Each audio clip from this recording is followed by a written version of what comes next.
A doutrina do livro do Apocalipse, capítulo 3, parte 01, dia 21 de julho de 2025. A existência de Deus como visto na história humana. Uma vez que Deus é o Criador de todas as coisas, Ele é seu preservador e regulador perpétuo. E desde que o homem é o principal de suas criaturas terrenas, é impensável que Deus o tenha deixado inteiramente a si mesmo. O mesmo ser todo-poderoso que criou cada parte dele dirige a vasta maquinária do universo e controla igualmente todos os corações e ações dos homens. Mas a mesma incredulidade que procura banir Deus do reino da criação nega que ele tenha algum lugar real ou parte no governo moral do mundo. O primeiro disse: é regulado pelas impessoais leis da natureza, enquanto o homem, dotado de livre-arbítrio, não deve ser interferido, mas deixado para trabalhar seu próprio destino, tanto individual quanto coletivamente considerado. Mostramos quão totalmente irracional é tal visão no que se refere à esfera material, e não é mais difícil demonstrar quão completamente insustentável é quando aplicado ao reino moral.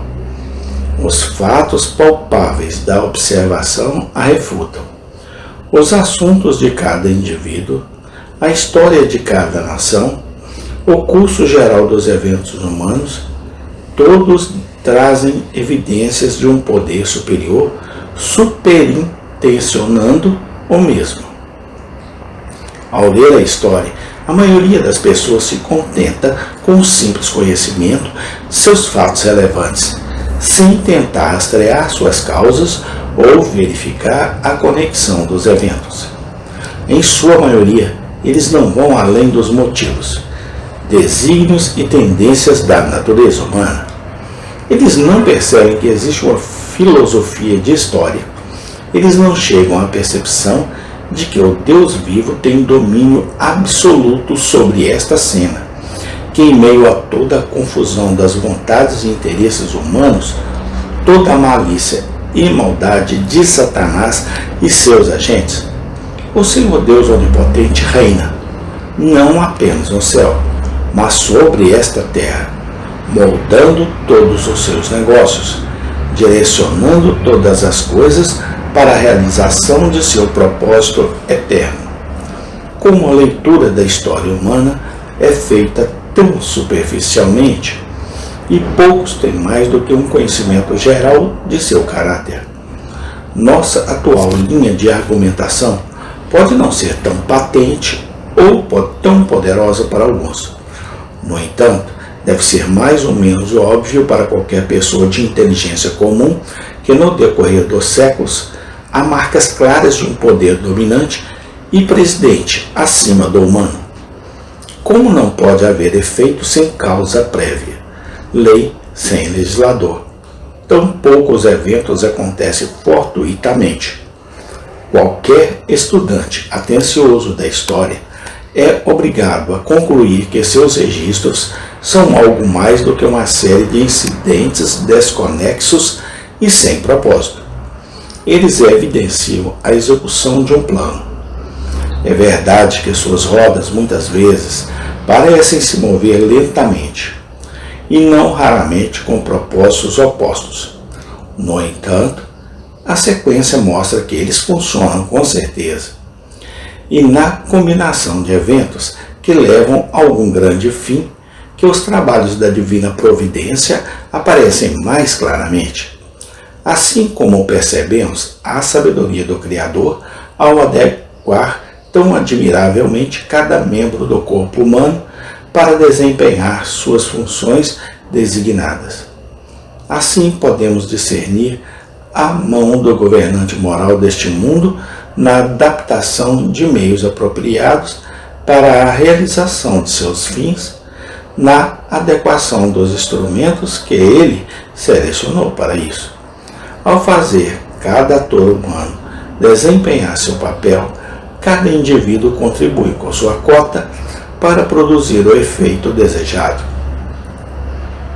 Como no mecanismo de um relógio, cada pivô está no lugar, cada roda em movimento, de modo que a mola principal guia seu indicador. Assim, na complicada maquinária da história, cada circunstância paga sua contribuição para a promoção de algum grande objeto. As provas de uma providência que preside devem ser encontradas na vida de cada indivíduo. Onde está o homem que não passou por experiências que o fizeram sentir em seu coração que deve haver um Deus que cuida dele? Nas reviravoltas inesperadas e notáveis no curso de seus negócios, nos pensamentos súbitos e decisões inexplicáveis que levam aos resultados mais importantes.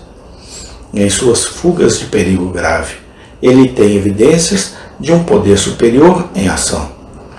Mesmo os mais tontos e irrefletidos são, às vezes, forçados a perceber isso. Que nós somos sob um governo moral que distribui recompensas e punições de maneira natural também é claro ao nosso senso e comprovado por experiência pessoal. Ações viciosas rapidamente encontram retribuição, envolvendo seu perpetrador em desgraça, muitas vezes reduzindo-o à pobreza, submetendo-o a doenças corporais e sofrimento mentais, e trazendo uma morte prematura. Por outro lado, descobrimos que as ações virtuosas não apenas resultam em paz e satisfação interior, mas levam a respeito, saúde e felicidade. Se não há um Deus vivo presidindo essa cena, como podemos explicar a proporção quase exata entre os dois sexos? A cada ano nascem neste mundo milhões de homens e mulheres, e ainda assim o equilíbrio entre eles é perfeitamente preservado. Seus pais não tiveram voz ativa na questão, nem a ciência médica a regulamentou. A única explicação racional é que o gênero de cada criança é determinado pelo Criador. Novamente, se não há um Criador pessoal moldando os semblantes humanos, como podemos explicar sua variação invariável? As características do semblante humano são pouco em número, mas sua aparência difere tanto individualmente quanto em sua combinação, que entre incontáveis milhões não há duas pessoas exatamente iguais. Suponha o oposto. Se uma semelhança fosse comum, que a inconveniência e confusão incalculáveis resultariam? Se apenas 100 homens em uma grande cidade tivessem a mesma constituição física e semblante, a personificação seria praticada sem medo de ser detectada? E os criminosos não poderiam ser identificados?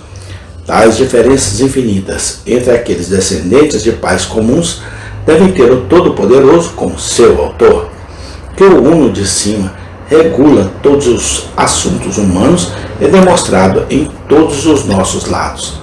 Olhe para onde podemos.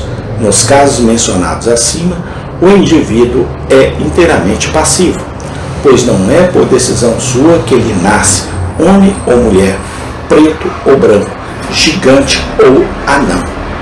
Amém. Tem continuação. Deus seja louvado, hoje e sempre, eternamente. Amém.